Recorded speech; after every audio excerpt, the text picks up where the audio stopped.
Hi, I'm Garrett Holota, And I'm Harry Burns. and this is Building in Common, stories from the tech revolution and the people making it happen. Everyone can see the huge changes taking place across all industries, driven by AI adoption. In each episode, we'll look at a legacy industry and discuss how AI is reshaping it and hear from the people driving the change. So this week, we're looking at law, one of the oldest professions and one that has been the most resistant to change. I've seen this firsthand working for both a law firm as well as a large global legal tech provider. So I'm very familiar with the inertia that comes along with this industry. But like all industries, law is now being forced to adapt due to the sort of the speed at which the technology is developing. A great example of that, this week, Anthropic released a legal plugin. And if you were watching markets, you saw a whole bunch of tech stocks take a dive because investors basically saw this as a bit of a holy shit moment where you've got a foundational model entering the application layer and offering something for free that puts a huge strain around the other providers in the space. Now, technical background, the way this thing works, it's built on Claude Code. And essentially allows in-house legal teams to grab it off of GitHub, customize it to their needs. And if you use Claude Code, you don't actually have to be a developer to use it. So it's very accessible. And once you've built it for your team, you've got it. There's no monthly subscription fee like there are with the off-the-shelf providers.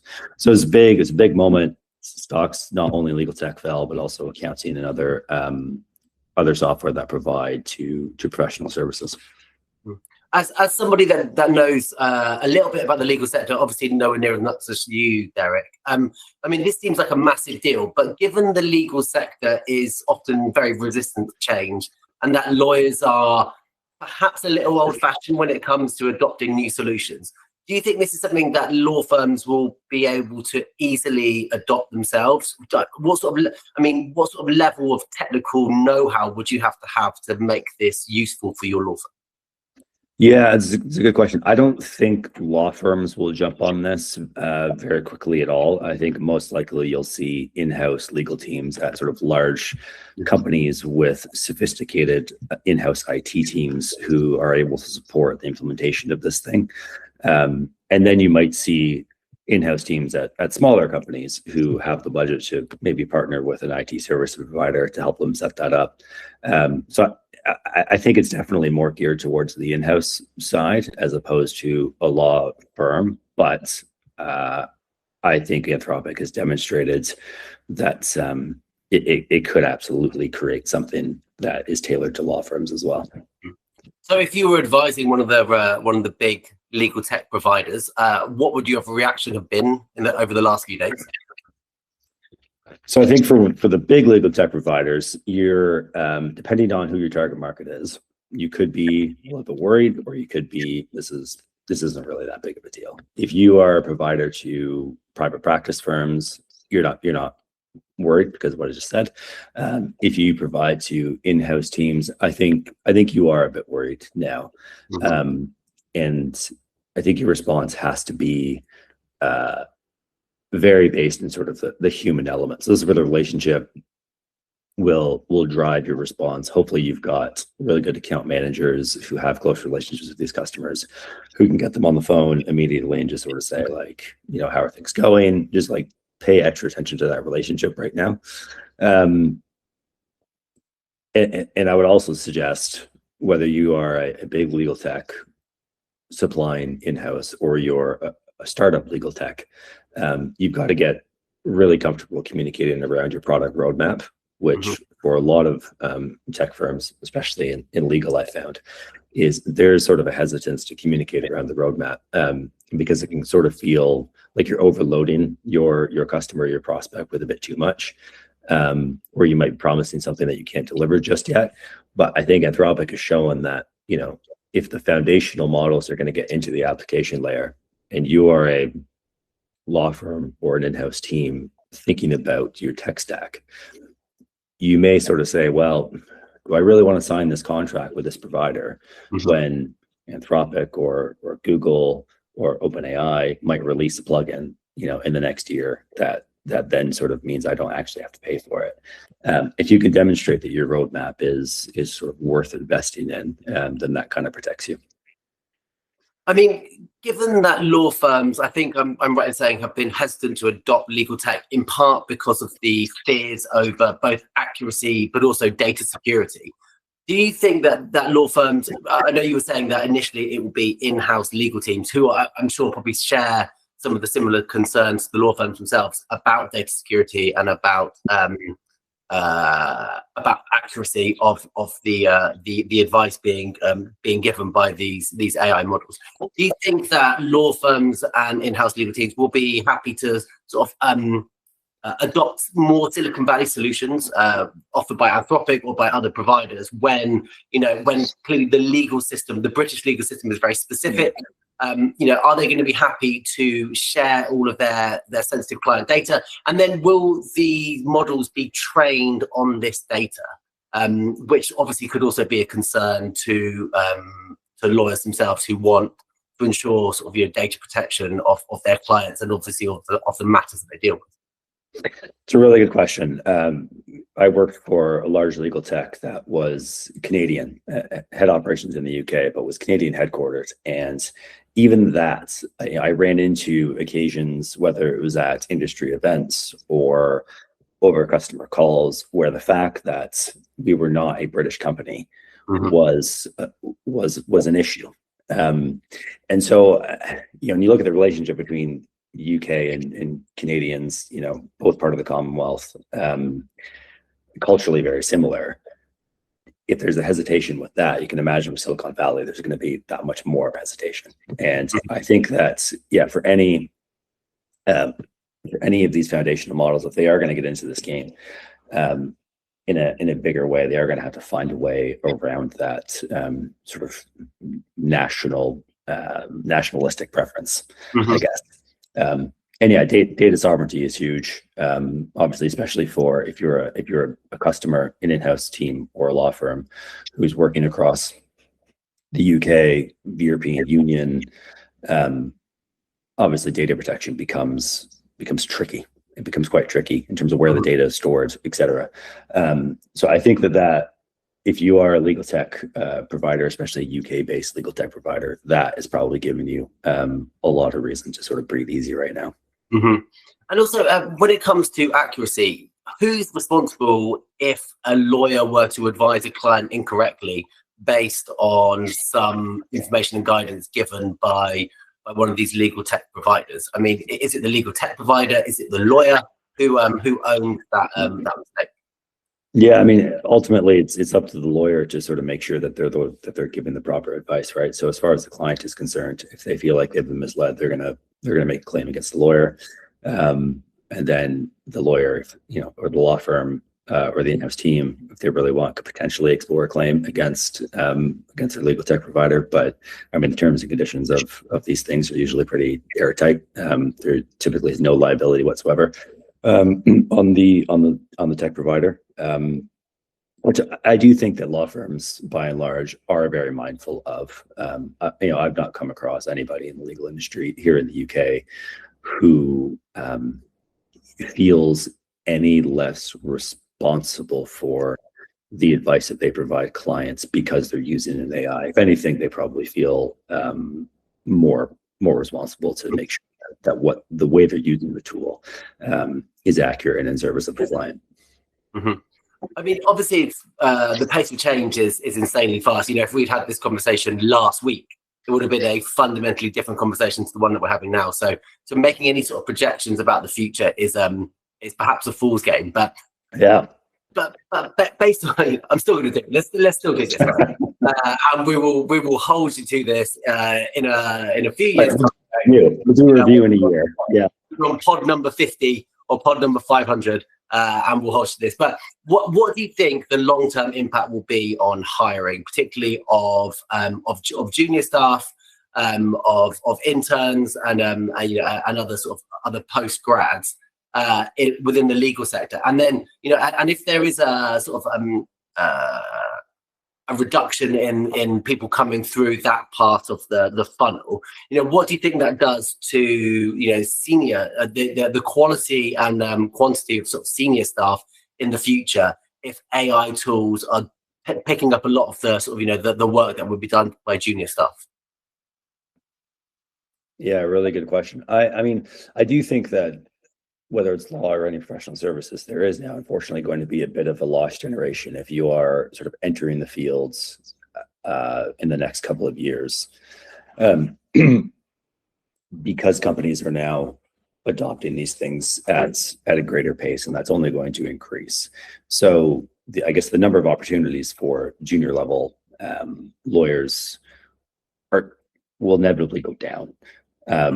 That will then put more of an onus, though, on the senior level lawyers to get up to speed with these tools and to integrate them into their day-to-day work, which I think is not an assumption that we can necessarily make based on the history of legal. I think that there will be a minority of lawyers who are able to do that quickly, and those lawyers will probably be the biggest winners here, because they will be able to do more client work with the same amount of time, and their billables will increase as a result. I do think that as we start to sort of see the fragmentation, I suppose, of the labor pool in the legal industry, where you've got those sort of really tech-enabled lawyers, and then you've got the ones who, a bit too stuck in their ways, maybe, or they think AI is a fad, or for whatever reason, they just don't want to do it. And then you've got sort of this kind of lost generation of juniors. I think that we're going to see a fundamental shift in the makeup of the industry. And by that, I mean, like, what do these law firms actually look like? What's their operating model? How many of them are there? I mean, you look at something like LawHive, which started as a legal tech company, and then turned itself into a provider of legal services. This week just announced a $60 million raise for their Series B, and they're backed by Google and Balderton, one of the biggest PEs. So I think that's just the delivery model is going to change, and that is going to be hugely disruptive to the labor pool in the space, and sort of what you need them to actually be doing. And I think I'm right in saying that LawHive don't style themselves as purely sort of an AI legal tech company. They combine the tech with the advisory part of it. Is that right? That's right. Yeah, they go to market now as a law firm as opposed to a legal tech. They have their own custom legal tech working in the background, which they sell that to the lawyers to basically say, like, we've got this amazing tech that's going to help you do more work faster, therefore increase your billings. But as far as sort of the broader market is concerned, you or I, they're basically saying to us, like, hey, come to us for your legal needs. So they're definitely a law firm play now as opposed to a legal tech. So what would your advice be to traditional law firms who haven't maybe adopted any of these legal tech tools as yet? If you were advising them, what would you be saying to them about both client expectations and also the best route for them currently? Is it to wait and see what happens with Anthropic and the plugin? Is it to try and find a long-term sort of agreement with one of the established legal tech providers? And also, what is the risk to not embracing AI tech within their practice? Okay, there's a lot of questions there. I'll try to take them a few at a time. So my biggest advice for law firms, right? That's basically what you're asking. I would not, don't wait around and see what Anthropic does next, or what Google does, or OpenAI does. I mean, these companies have every opportunity, every sector that they can go after. I mean, I'd be surprised if they decide they're all going to become legal techs. So if you decide that you're just going to use like one of these plugins, you're going to get to a point where you're going to wish you had a proper legal tech partner who is developing their technology along with the trends in the industry, which I don't think these foundational model providers are going to do, because there's just not the money in it for them. what I would suggest is find a legal tech provider, whatever size makes sense for the size of your firm, basically. I mean, if you're a 10, 20 person firm, you probably don't need one of the multi-billion-dollar valuation legal techs. And the UK has a really, really strong legal tech startup ecosystem. There's more than 300 legal techs in the country. And you can go on Law Tech UK and sort of get to know them all. If it was me, I'd be choosing one that has built something on top of a foundational model, but something that is more than just a UI. And to me too, it's just sorry. If you just user interface, right? I mean, when these foundational models started going out, there's this huge swath of like these new startups coming up, which basically they just built a nice front end on top of foundational AI. So it wasn't actually a product that was actually doing anything different. You mean the thing that you see when you log in? That's right. Sorry. Yes. Thank you for translating. Yeah. So I would say look for a legal tech partner who has got some domain expertise within their business, and by that I mean they understand the legal industry. Probably UK headquartered. I mean, I think that in my experience speaking with the legal industry here, that just tends to give firms and their clients more comfort, but also like one that has a really clear roadmap in terms of what they're going to bring into the product and when. And if you look at that roadmap and you say, oh yeah, that the growth of my business will benefit from that, it becomes a true partnership as opposed to just sort of a vendor relationship, right? And the risk to not adopting tech or for traditional law firms. Right. Yeah. I mean, I think he'll go into business in the next couple of years, because there's a couple of things, right? There's the lawyers who do figure out how to integrate this thing into the practice are going to become the most valuable lawyers, right? They'll be able to do more, they'll be able to bill more, and they are going to go to a firm that has embraced technology in the same way that they have, right? They're not going to stick around at a firm that's a dinosaur. So you'll have a brain drain, and then the next generation of clients, they want a tech-enabled law firm. I mean, so the legal tech that I worked at, that you helped me with too, we did that research, Digital Pioneers research, which showed that 70% of millennial and Gen Z clients, if they were looking for a law firm today, they would consider the law firm's tech stack in their purchasing decision. Mm-hmm.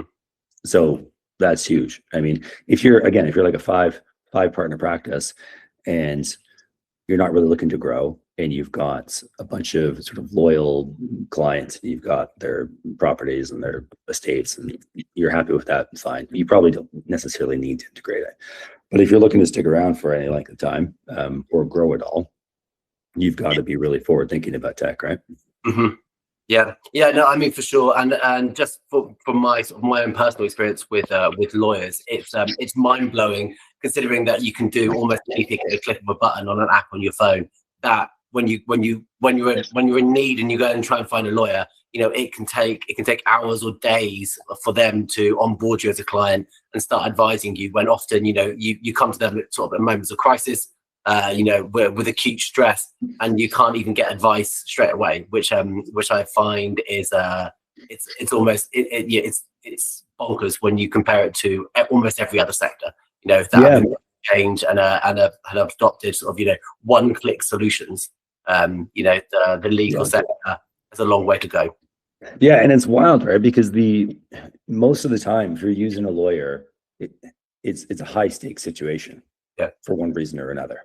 And so I feel like the approach that the legal industry has taken historically has been like, well, hello, Mr. and Miss Clients, nice to see you. You're kind of on my time now. We'll do this, at my speed.